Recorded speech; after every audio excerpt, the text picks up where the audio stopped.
16 na yung karga ng magazine ko. Magcha-chamber lang din ako ng isa. Di ginawa ko ng 16.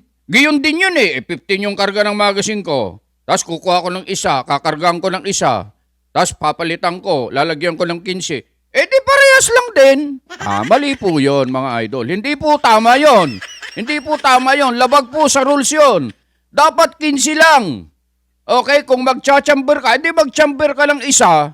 Ilan ba gusto mong i-chamber? Dalawa. Hindi pwede yun.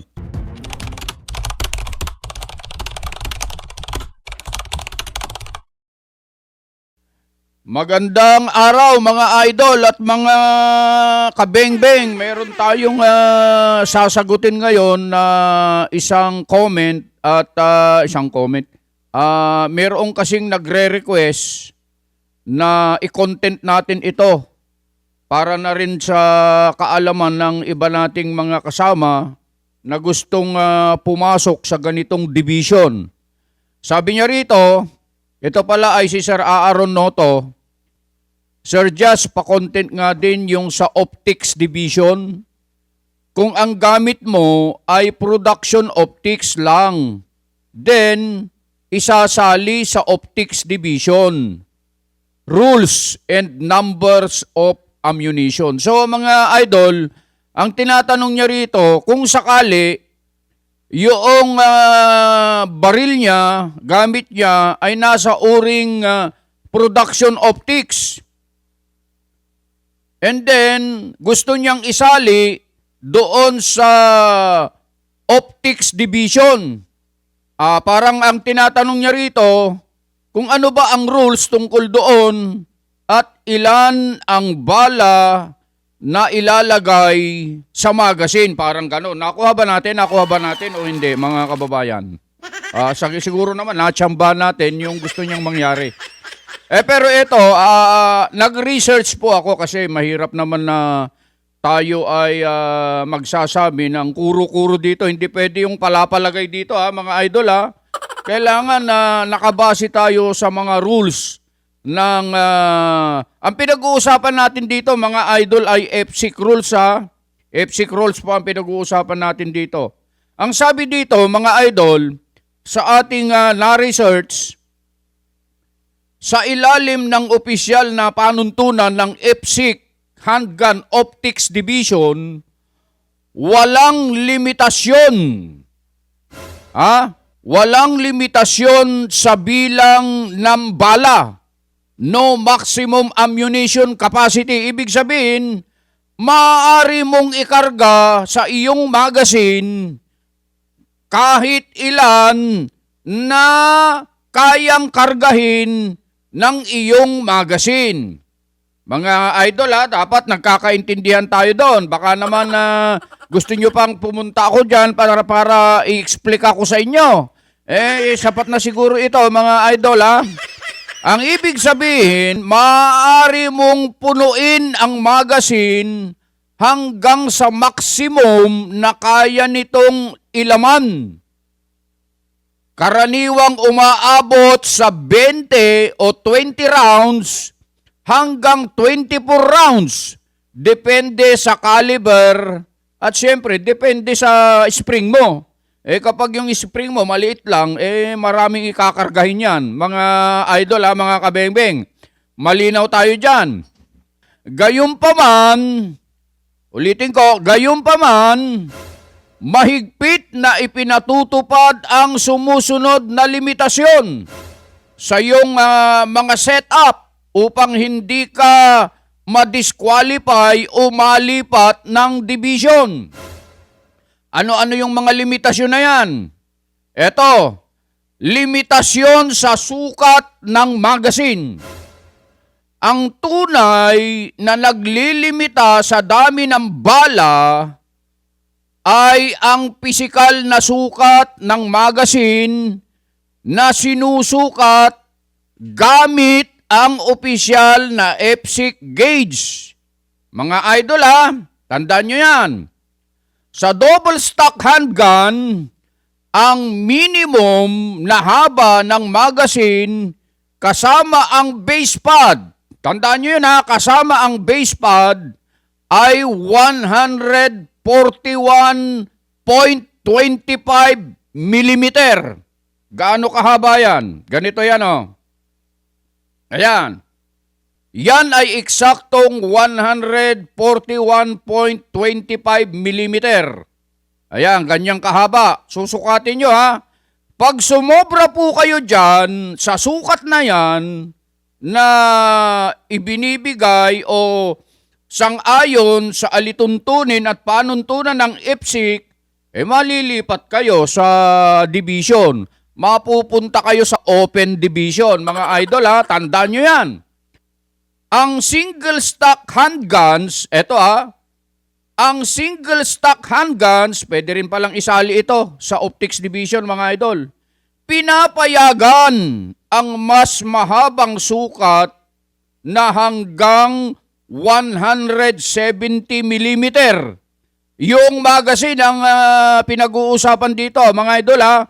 Yung magazine, so mas mahaba po doon sa sukat na 141.25 millimeter. Yung sa single stock, mga idol. So pwedeng ilaro, pwedeng isali sa optics division ang single stock. Lagyan mo lang ng, syempre, lagyan mo ng optics. Hindi magiging optics yan kung walang optics yan.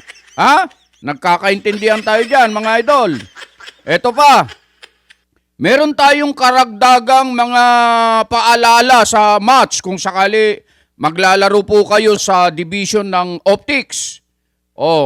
Walang box. Ito, ito yung mga paalaala tungkol dyan. Walang box test. So hindi na katulad ng standard division na talagang inilalagay nila sa IPSIC box, sinusukat talaga nila yan. So ang optics division, mga idol, walang box test. Hindi tulad ng standard division, ang baril sa optics division ay hindi na kinakailangang magkasya sa IPSIC box. Tanging ang haba ng magazine ang sinusukat dito, mga idol. Tandaan nyo yan. Tandaan din to, ang pagkakaiba. Siguraduhin ang sinalihan mo ay ang bagong optics division at hindi ang production optics. Tandaan nyo, magkaiba yan. Yung production optics at saka optics division, magkaiba po yan. Kapag sa production optics ka, nagpalista, automatic na 15 o 15 rounds lang ang maximum na pwede mong ikarga habang nakasalang sa stage kung ikaw ay nasa production optics.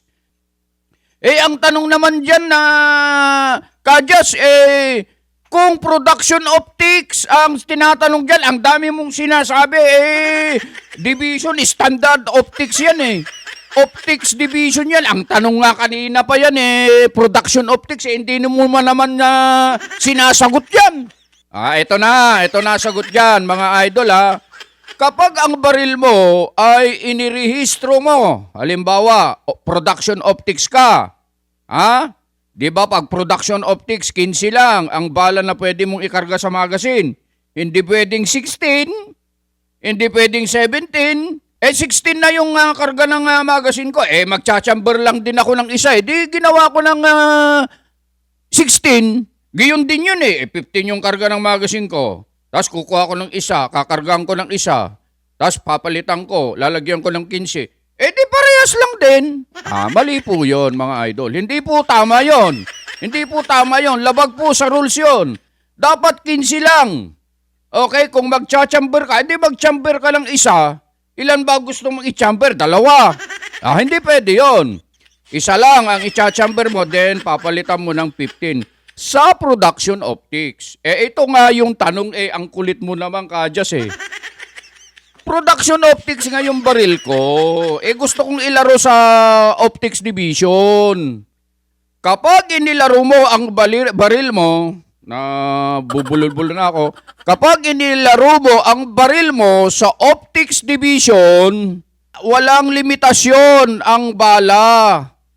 ang nililimitaan lang kung production optics ka at gusto mong irehistro ang baril mo sa optics division, ay kailangan lang ang magazine mo hindi lalagpas.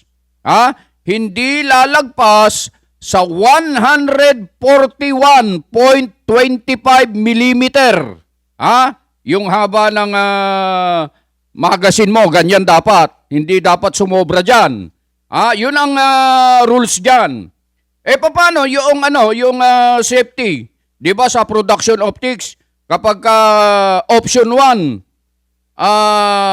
hammer pulley down. Yan hammer pulley down ang production optics.